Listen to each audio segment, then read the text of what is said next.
सॉलिनाइड wind करणे व electric करंटचा मॅग्नेटिक इफेक्ट पाहणे. बरोबर आहे का? तर याच्यासाठी आपण काय काय यूज केलेले combination plier 150 mm, combination plier 200 mm, 150 mm, side cutting plier 150 mm वापरलेला आहे तो साईड कटर प्लायर वापरलेला आहे आपण इन्सुलेशन काढण्यासाठी. ओके. त्याच्यानंतर आपण एक ॲमीटर घेतलेला आहे याच्यामध्ये सप्लायच्या सिरीजमध्ये जोडलेला आहे ॲमीटर. त्याच्यानंतर व्होल्टमीटर सप्लायच्या पॅरलमध्ये जोडलेला आहे. डबल पोल MCB घेतलेला आहे याच्यामध्ये. ओके.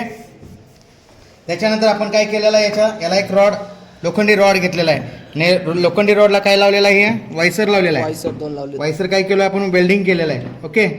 आणि या बारवरती आपण काय लावलेलं आहे सुरुवातीला इन्सुलेटर म्हणजे चिकटपट्टी याच्या आत गुंडाळलेली आहे. हे पिवळ्या कलरचं दिसते का याच्यामध्ये ते काय केलेलं आहे इन्सुलेटेड चिकटपट्टी लावलेली आहे आपण. आणि याच्यावरती आपण 36 नंबरचे कॉईल वापरलेले आहे. किती नंबरचे 36. ठीक आहे. तर याला आपण सप्लाय जो द्यायला लागलो आहे तो कोणता सप्लाय देतो AC सप्लाय द्यायला लागलो आहे. आणि AC सप्लाय पासून आपल्याला बदलतं चुंबकीय क्षेत्र तयार होतं. कोणतं बदलतं चुंबकीय क्षेत्र तयार होतं. आणि या चुंबकीय क्षेत्रामध्ये या कॉईलमध्ये काय निर्माण होतं EMF निर्माण होतं. आणि ह्यात मॅग्नेट तयार होतं. या बारमध्ये काय तयार होतं मॅग्नेट तयार होतं. लक्षात येतं काय? तर हा मॅग्नेट कसा तयार होतो हे पाहू आपण. बघूया का? सप्लाय चालू करून आपण बघू सप्लायचं कनेक्शन कसं केलेलं आहे. इथं बघा याला डबल पोल MCB जोडून सप्लायच्या पॅरलमध्ये व्होल्टमीटर जोडलेला आहे. सप्लाय सिरीजमध्ये ॲमीटर जोडलेला आहे. आणि पॉझिटिव्ह म्हणजे फेज वायर एका कॉईलला जोडलेली आहे. त्याच्यानंतर सप्लायच्या पॅरलमध्ये व्होल्टमीटर जोडून सप्लायच्या पॅरलमध्ये एक न्यूट्रल वायर दुसऱ्या कॉईलला जोडलेली आहे का? ओके. आता जसे दोन कॉईल आहेत त्याला या कॉईलवरती कोणता पोल तयार होतो आणि या कॉईलवरती कोणता पोल तयार होतो ते आता आपल्याला बघायचं आहे. बरोबर आहे काय? त्याच्या अगोदरच मी सांगू शकतो तुम्हाला की या कॉईलला आपण कोणता सप्लाय दिलाय फेज दिलाय. या कॉईलवरती न्यूट्रल.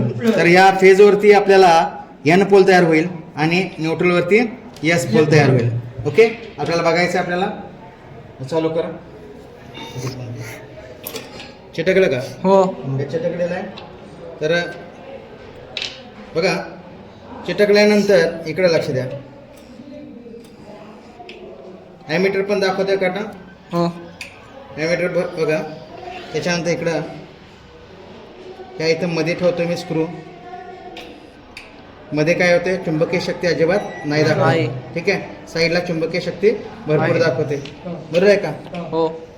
इकडे बघा आपण साईड कटिंग प्लायर सुद्धा इथं चिटकते का बघू आपण. ठीक आहे.